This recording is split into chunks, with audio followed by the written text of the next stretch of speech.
Kita mulai. Bismillahirrahmanirrahim. Assalamualaikum warahmatullahi wabarakatuh.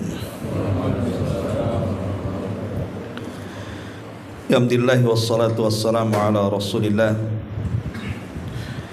wa ala alihi wa sahbihi wa mawalah wa la hawla wa la quwata illa billahi wa ba'du.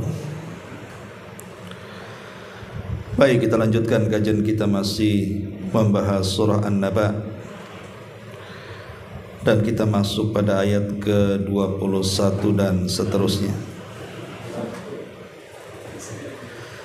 A'udzubillahi minasyaitonir rajim. Bismillahirrahmanirrahim. Inna jahannama kanat mirsada lit-taghina ma'aba labithina fiha ahqaba la yadhukuna fiha bardan wala syaraba illa hamiman wa ghassaqa jazaa'a wifaqa innahum kanu la yarjuna hisaba wa kadzabu bi ayatina kidzaba wa kulla syai'in ahsaynahu kitaba fadhuku falan nazidakum illa adzaba. Allah Subhanahu wa taala berfirman, inna jahannama kanat mirsada. Sesungguhnya neraka jahanam itu merupakan tempat mengintai. Inna jahannama kanat mirsada lit-taghina ma'aba, untuk orang-orang yang melampaui batas, maka mereka pantas untuk tinggal di dalamnya. Bicara soal jahannam, ada yang mengatakan bahwa jahannam itu adalah neraka yang paling ringan. Jahannam itu neraka yang paling ringan, di mana di neraka inilah Allah Subhanahu wa taala tempatkan al-usatu minal muwahhidin, orang-orang yang bermaksiat dari kalangan ahli tauhid. Karena memang neraka sendiri bertingkat-tingkat. Lah yang paling ringan adalah jahannam. Dikhususkan untuk orang-orang yang beriman yang bermaksiat kepada Allah Subhanahu wa taala. Makanya kalau ada hadis-hadis ancaman terhadap dosa-dosa besar dengan api neraka dan azabnya, dan dia seorang yang beriman, maka maksudnya adalah neraka yang diperuntukkan untuk mereka adalah jahannam. Karena kita tahu bahwa neraka sendiri memiliki tingkatan. Ada jahannam, ada jahim, ada ladha, ada sa'ir, ada saqar, ada khutamah, dan ada hawiyah. Di sini Allah Subhanahu wa taala mengatakan, sesungguhnya neraka jahannam ini kanat mirsada, senantiasa mengintai orang-orang yang masuk ke dalamnya.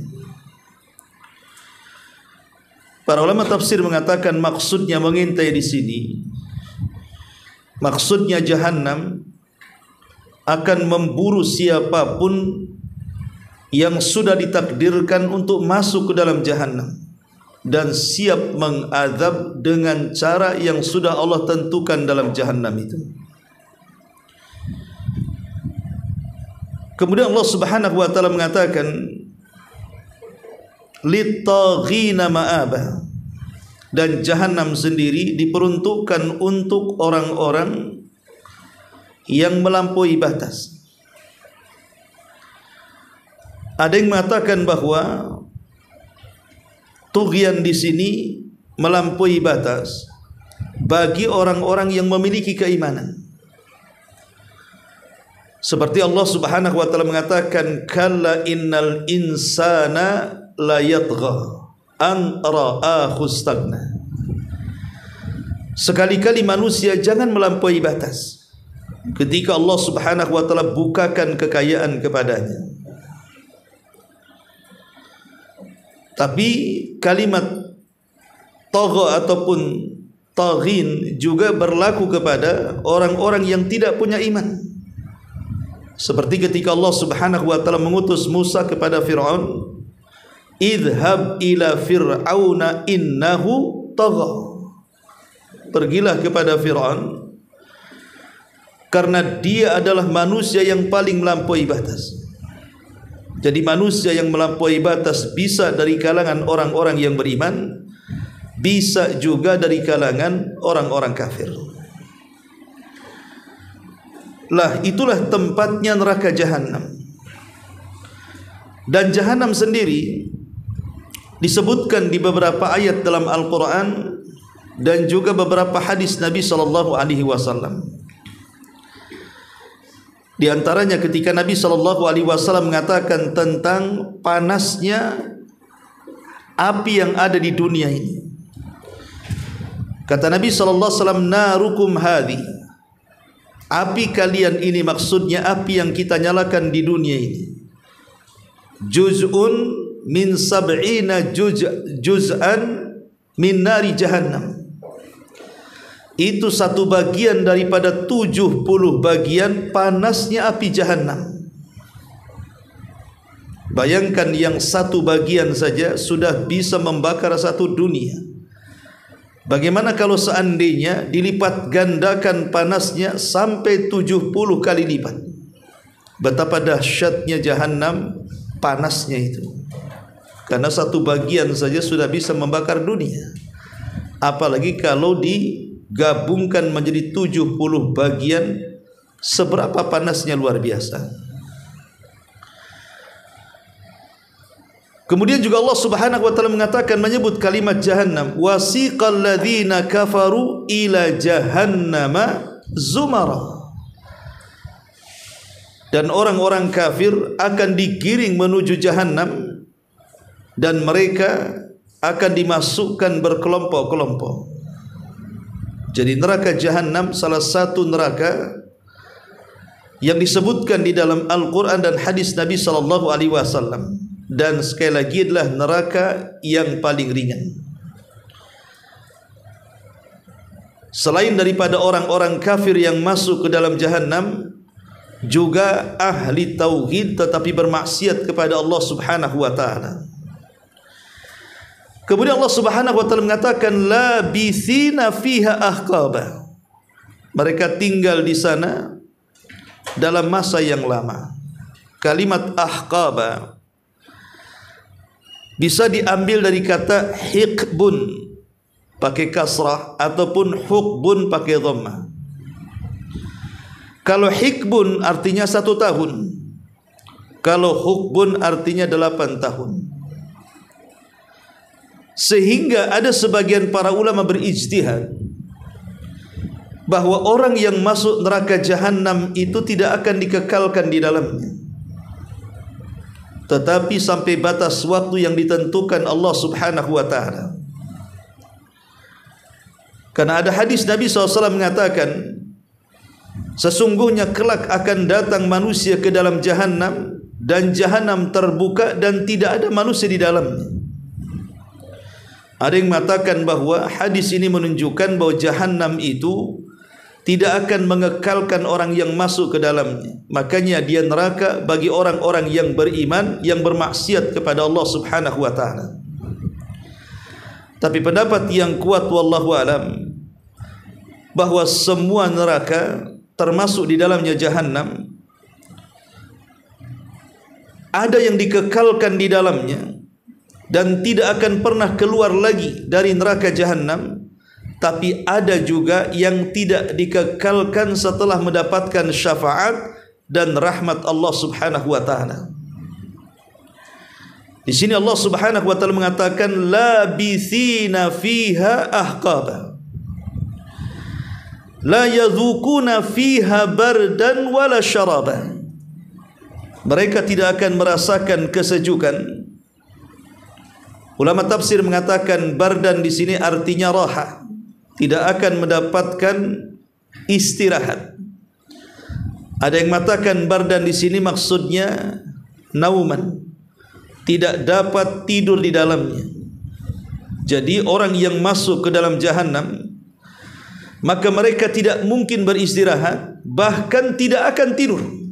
Jadi mereka akan merasakan azab yang luar biasa, wala syaraba, dan tidak akan mendapatkan minum walaupun setetes dari air yang kita minum di dunia. Tapi bukan berarti tidak diberikan minum. Mereka diberikan minum. Apa minumannya? Illa hamiman, kecuali hamim. Ulama tafsir mengatakan hamim itu artinya dumu, keringat-keringat penduduk neraka. Jadi keringat-keringat penduduk neraka yang mendidih di neraka, itulah sebagai minuman penduduk neraka. Adapun ghassak, na'udzubillah, adalah darah yang keluar dari luka-luka penduduk neraka yang bercampur dengan nanah, yang dididihkan dalam api neraka. Itu juga minumannya. Jadi minuman orang-orang yang masuk ke dalam Jahannam adalah keringat yang keluar dari penduduk neraka yang mendidih di neraka, ataupun darah dan nanah yang bercampur yang dididihkan dalam api neraka. Itulah yang diminum oleh penduduk neraka. Itu maksudnya illa hamiman wa ghassaqa.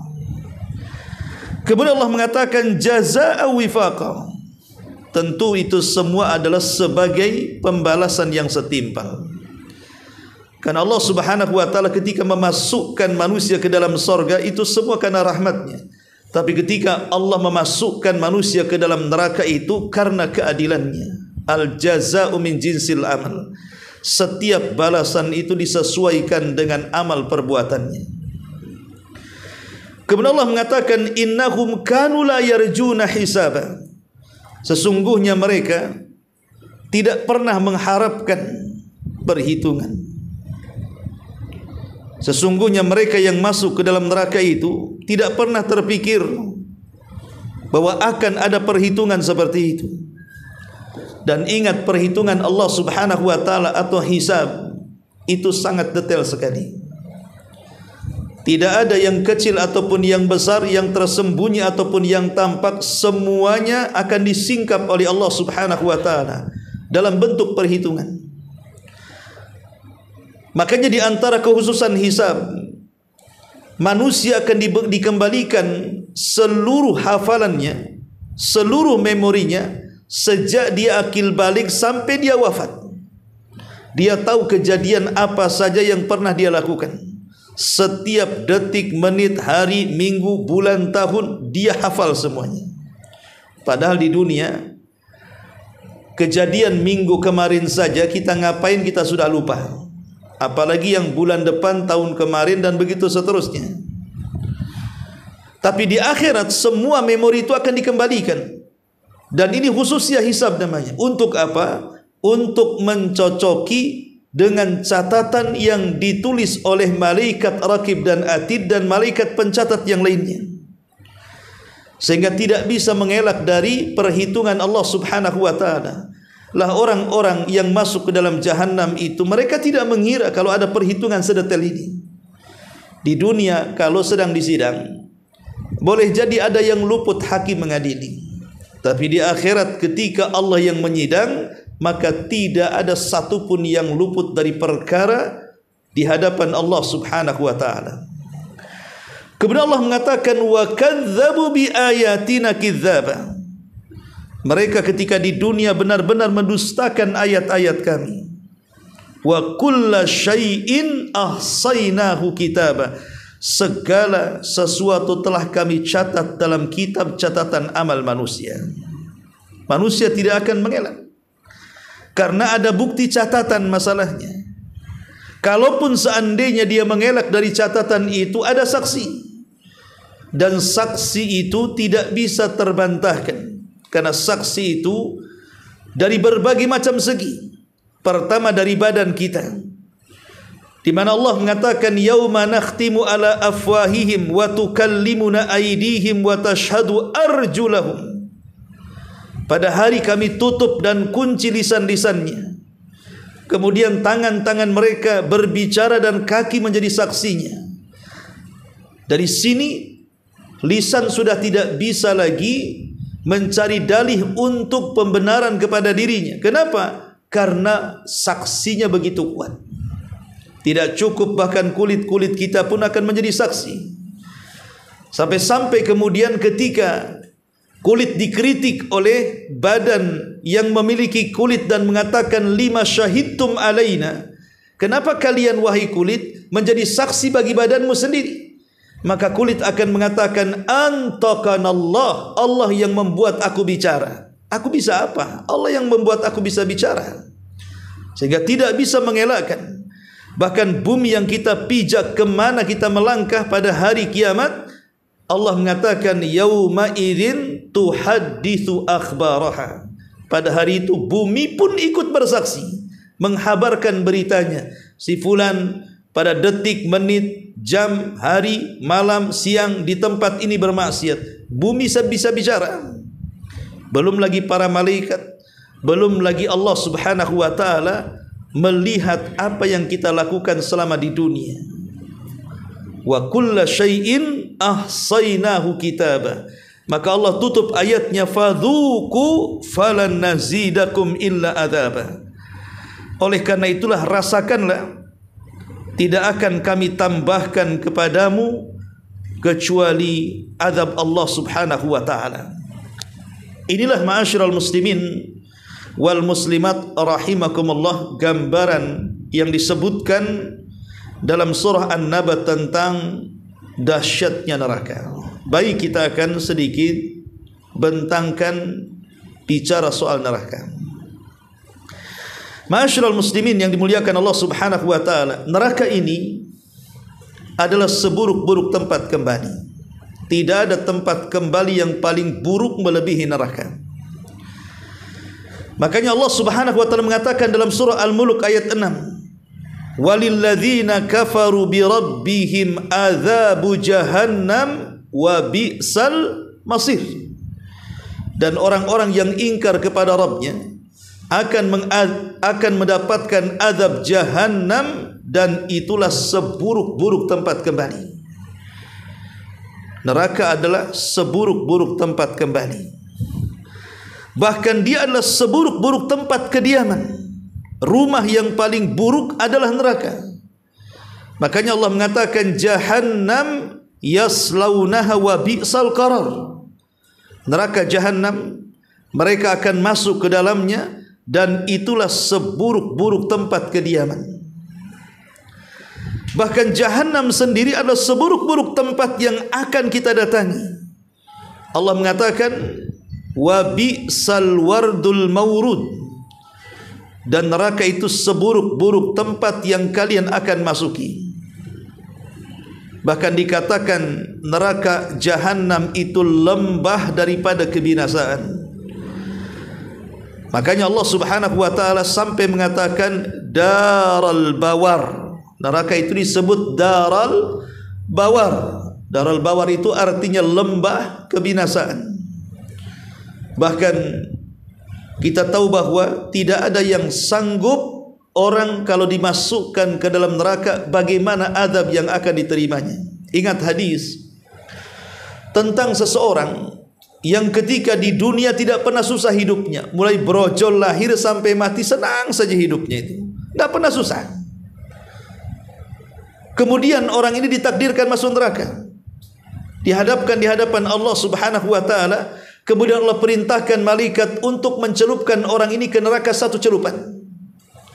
Setelah diletakkan satu celupan, kemudian dihadapkan kembali ke hadapan Allah, kemudian Allah mengatakan, hal marra bika min ni'amin qad, apakah masih terbayang kenikmatan yang pernah engkau cicipi di dunia setelah kucelupkan kau ke neraka? Maka dia mengatakan, ya Rabb, sama sekali seolah-olah aku tidak pernah merasakan nikmat itu. Jadi celupan satu ke neraka menghilangkan memori nikmat yang pernah dilalui di dunia. Manusia susah, sesusah-susahnya di dunia, kalau dia pernah kaya, pasti dia bisa bercerita, ikhwan. Antum pernah kaya nih, tahu-tahu setelah di masa tua jatuh miskin, kemudian menjadi kere, pasti antum masih bisa bercerita. Dulu kan begitu ya. Dulu saya ini pengusaha, rumah saya besar, kendaraan saya mewah, tanah saya luas, saya makan enak, masih bisa bercerita. Susah-susahnya orang di dunia, kalau dia pernah kaya, pasti dia bisa bercerita kenikmatan yang pernah dicicipinya. Tapi berbeda orang yang dicelupkan ke neraka, dia sudah tidak ingat lagi kalau dia itu pernah senang dulunya. Begitu dahsyatnya, maksudnya neraka itu bisa menghilangkan memori kalau dia pernah senang.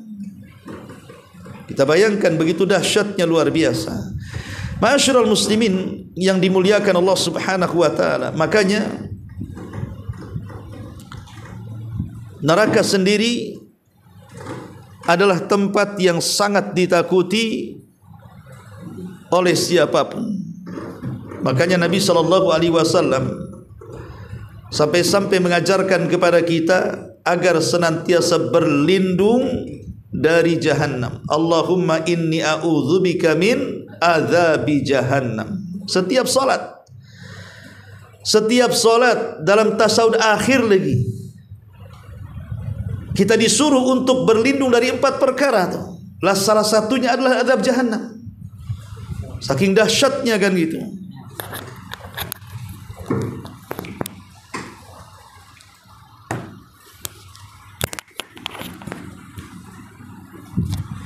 Lah 4 perlindungan itu yang sering kita baca, Allahumma inni a'udzubika min adzabi jahannam wa min adzabil qabri wa min fitnatil mahya wal mamat wa min syarri fitnatil masihi dajjal. Lah yang pertama, kita disuruh berlindung dari jahannam. Baik ma'asyiral muslimin yang dimuliakan Allah Azza wa Jalla, sebenarnya neraka itu seluas apa?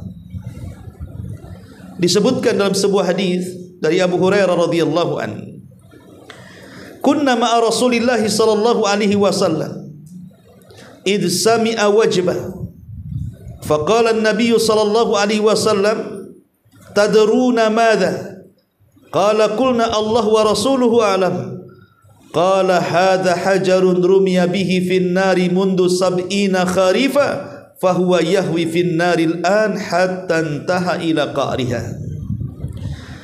Kata Abu Hurairah, kami pernah duduk-duduk bersama Nabi SAW. Tiba-tiba kami dikagetkan dengan suara yang menggelegar. Kata Rasul, tahu kalian suara apa ini? Maka sahabat mengatakan, Allah dan Rasulnya yang tahu. Maka Rasul mengatakan, itulah batu yang sebesar unta yang besar, kemudian dilemparkan dari atas menuju jahannam. Setelah 70 tahun melayang, sekarang sudah sampai ke dasarnya. Jadi kalau ada orang yang terlempar dari titian sirat, kemudian masuk ke dalam jahannam, maka 70 tahun dia akan melayang, setelah itu baru sampai di dasarnya. Ini juga menunjukkan keluasan. Bahkan disebutkan dalam Al-Quran tentang keluasannya juga.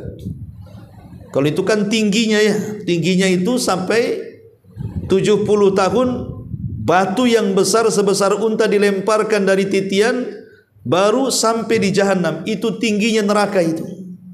Adapun luas dan lebarnya tentu digambarkan dalam surah Qaf ayat 30.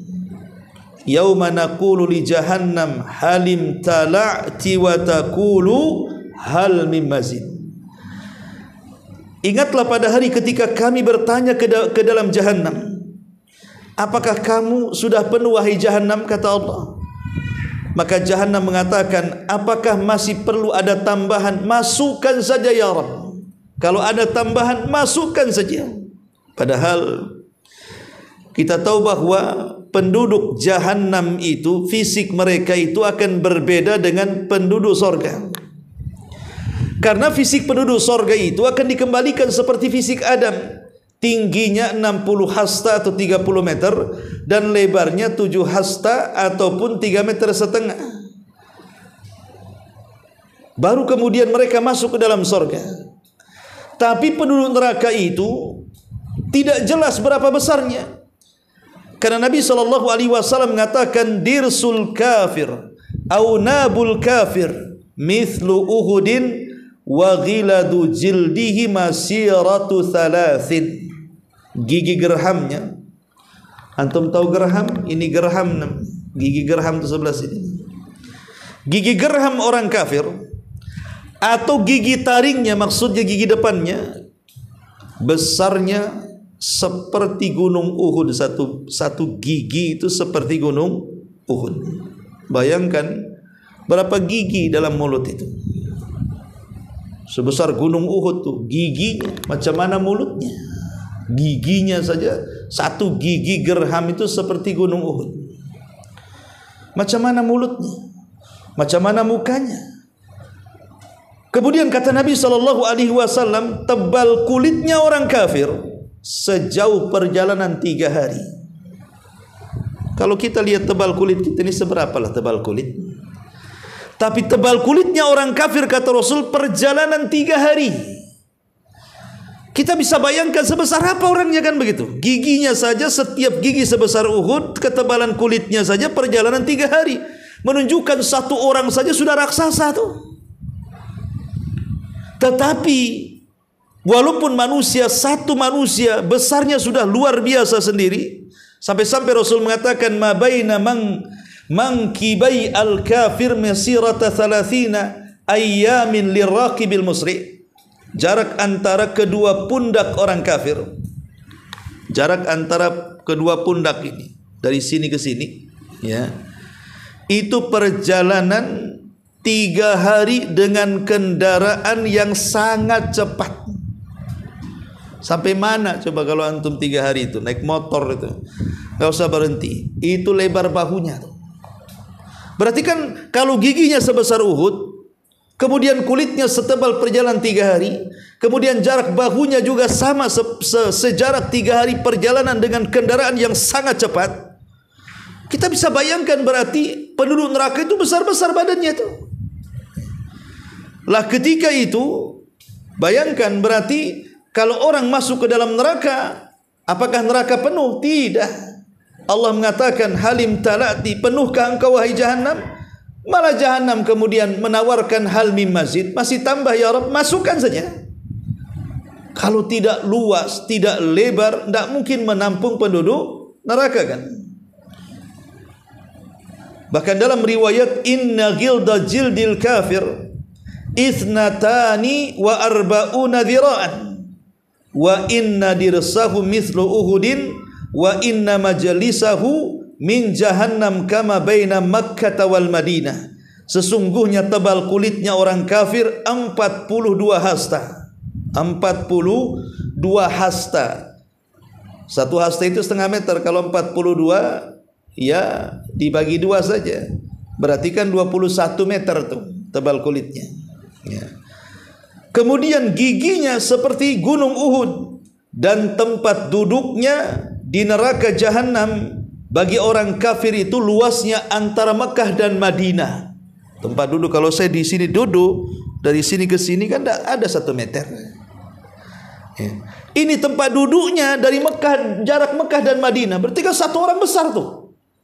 Itu 1 orang tuh. Sementara yang masuk neraka kan bukan satu orang. Sejak zaman Adam sampai yang terakhir mati, entah berapa ribu jiwa yang kita tahu. Tidak ada yang tahu jumlahnya kecuali Allah. Artinya kan masuk neraka kan banyak tuh.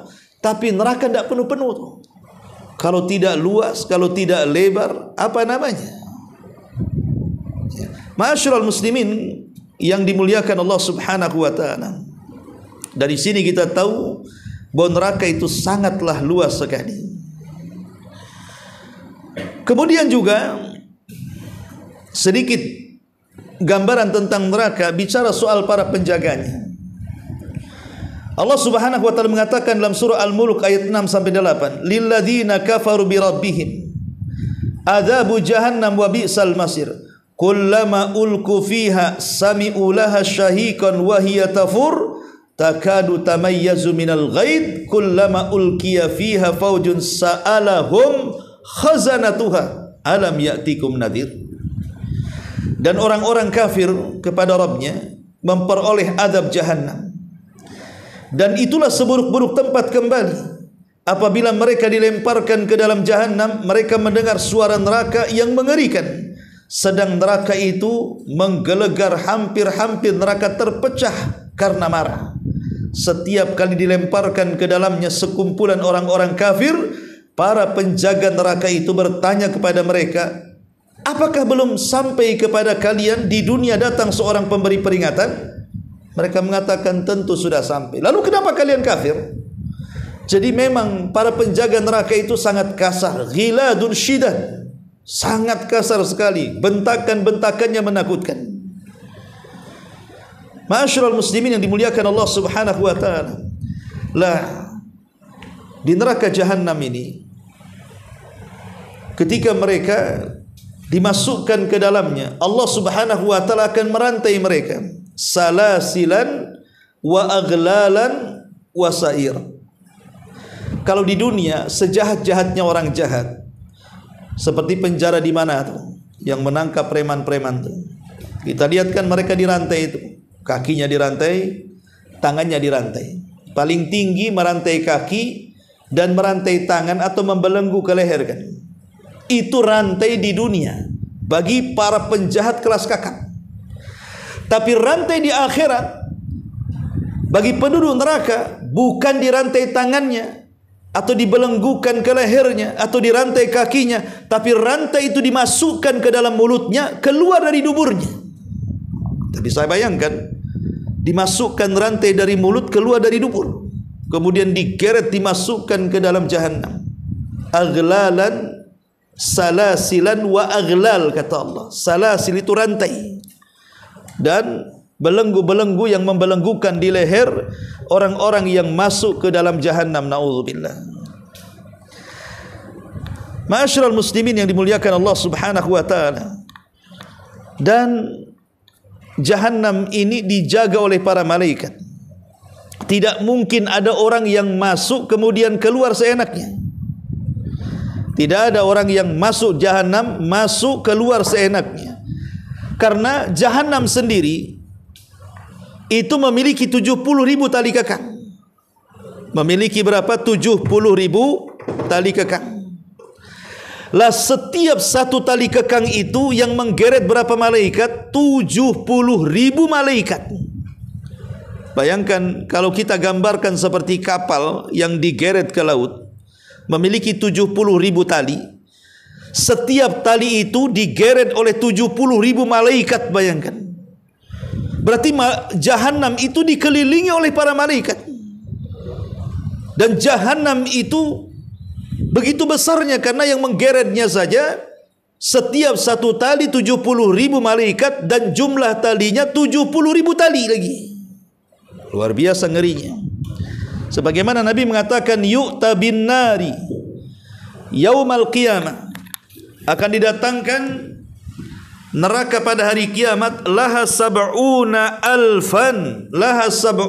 alfa zimamin ma kulli zimamin sab'una alfa malakin yajurrunaha.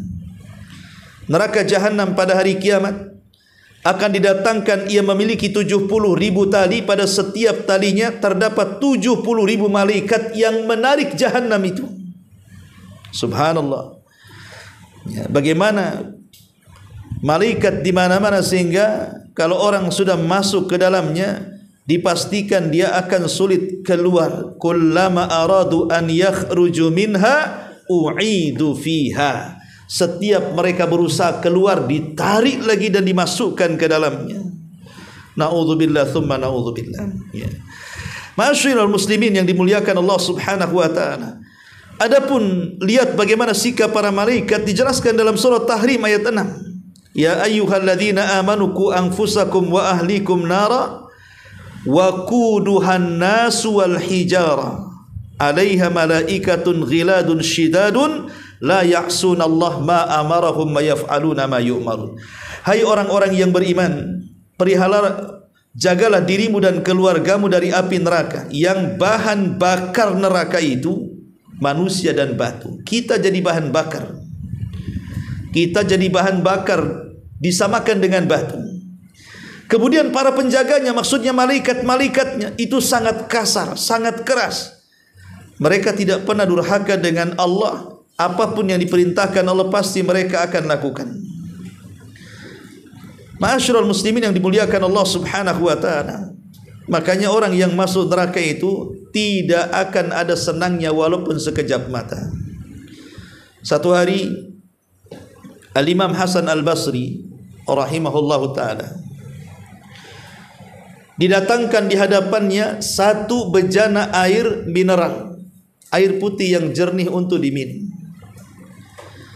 Tiba-tiba Imam Hasan Al-Basri yabki, dia pun menangis dan meneteskan air mata seolah-olah dadanya sesak.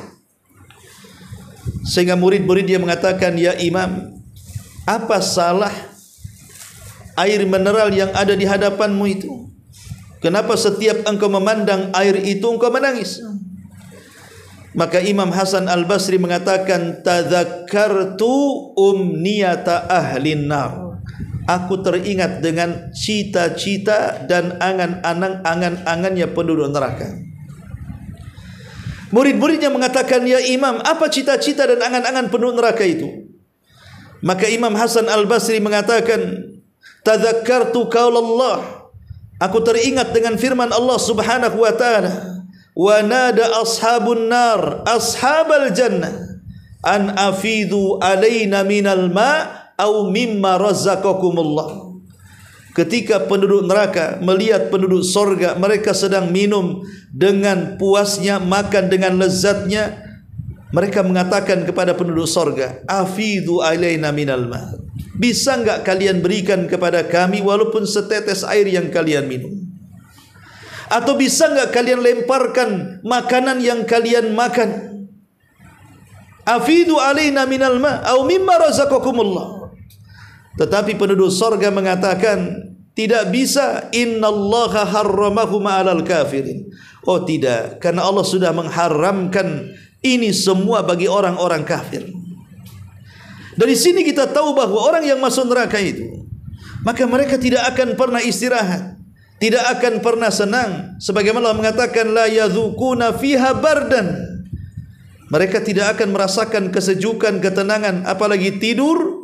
Wala syaraba illa hamiman wa ghassaqa. Bahkan tidak ada minuman kecuali yang mendidih dan nanah-nanah penduduk neraka. Yang Allah katakan, wasuqu ma'an hamiman faqatta am'a'ahum.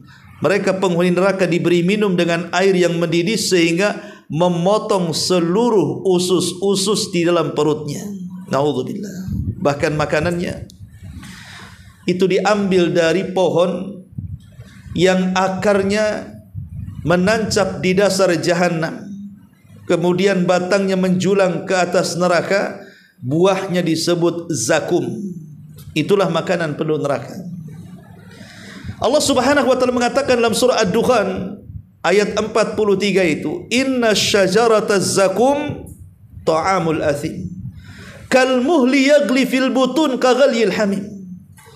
Sesungguhnya pohon zakum itu adalah buah zakum, di dalamnya ada buah zakum. Itulah makanan orang-orang yang banyak melakukan dosa yang masuk neraka.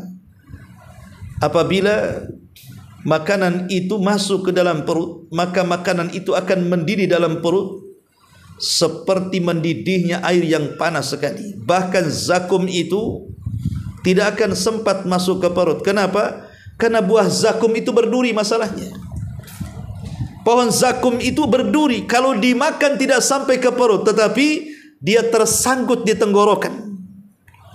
Makanya kemudian Allah mengatakan la yusminu wa la yughni minju. Penduduk neraka itu tidak akan pernah gemuk, tidak akan pernah merasakan puas dalam minum, karena yang mereka makan zakum, buah berduri, yang kalau dimakan itu nempel di tenggorokan, tidak sampai masuk ke dalam perut. Dan kalau didorong dengan minuman yang mendidih justru akan menghancurkan perutnya. Makanya kalau Nabi SAW ketika menggambarkan bagaimana pohon zakum dan buahnya ini, Rasul sampai mengatakan lau anna qitratan minaz zakum qatarat fid dari dunya la afsadat ala ahli dunya ma'asyahum. Kalaulah saja setetes dari buah zakum menetes di dunia, niscaya akan menimbulkan kerusakan terhadap seluruh kehidupan penduduk dunia yang ada di dunia ini. Hancur semuanya. Satu tetes zakum kalau sampai diteteskan di dunia menghancurkan satu dunia, kata Nabi. Subhanallah, ya. Begitulah kondisi makanan penduduk neraka. Karena terkadang ada orang yang meremehkan, ya nggak apa-apalah masuk neraka Ustaz, katanya. Saya mendengar seorang artis itu, dia mengatakan tidak apa-apa saya masuk neraka, biar saya ketemu dengan Lady Gaga, katanya. Biar saya ketemu dengan Michael Jackson, biar saya ketemu dengan artis-artis barat, katanya.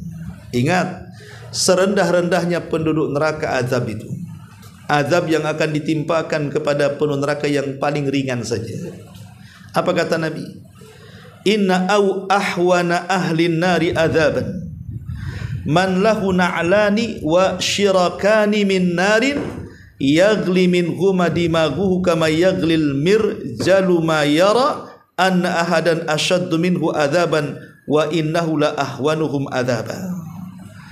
Penduduk neraka yang paling ringan siksanya, kata Nabi. Ini penduduk neraka yang paling ringan siksanya apabila dimasukkan ke dalam neraka adalah seseorang yang memakai dua sandal neraka yang memiliki dua tali. Kemudian otaknya mendidih karena panasnya sebagaimana mendidih air dalam kuali. Orang tersebut merasa tidak ada orang lain yang paling pedih siksanya kecuali dia, padahal itu serendah-rendahnya azab neraka.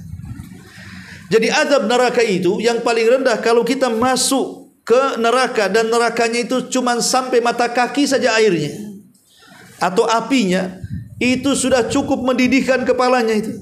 Seperti kita ini sedang mendidih, sedang membuat air panas dalam kompor mendidih, itu meledak-ledak kepalanya. Dan dia merasa dia adalah orang yang paling keras azabnya, padahal dia yang paling ringan tuh. Bagaimana mungkin orang kemudian mengatakan saya enggak masalah masuk neraka? Naudzubillah, ini perkataan yang tajarru, kurang ajar, berani dengan Allah Subhanahu wa taala kan. Masa orang mau masuk neraka? Ingat bahwa kehidupan akhirat dengan dunia ini berbeda waktunya. Satu hari di neraka itu sama dengan diazab 1000 tahun di dunia, itu masalahnya. Jadi kalau lantaran orang itu berbuat maksiat di dunia, Allah takdirkan satu hari saja masuk neraka, seolah-olah kalau dia disiksa di dunia itu bagaikan disiksa 1000 tahun. Inna yawman inda rabbika ka alfi sanatin mimma ta'udun. Satu hari kehidupan akhirat bila dibandingkan dengan kehidupan dunia itu sama dengan 1000 tahun, kata Allah. Bagaimana mungkin dia ingin masuk neraka? Nabi SAW itu sangat ketakutan. Makanya para ulama salaf dulu, kalau di malam hari, zaman dulu kan gelap ya, lain dengan zaman sekarang banyak listrik di mana-mana. Zaman dulu itu kan penerangan sangat mahal, sehingga para ulama salaf di zaman itu kalau datang di malam hari timbul perasaan takutnya. Gelapnya malam diingatkan dengan gelapnya jahanam, maka mereka jarang tidur. Kemudian mereka pun qiyamul lail, tahajud, baca Quran, dan begitu seterusnya. Apabila terbit fajar, barulah nafas mereka kemudian lega karena diingatkan dengan cahaya surga. Begitulah ulama salaf karena takutnya dengan api neraka.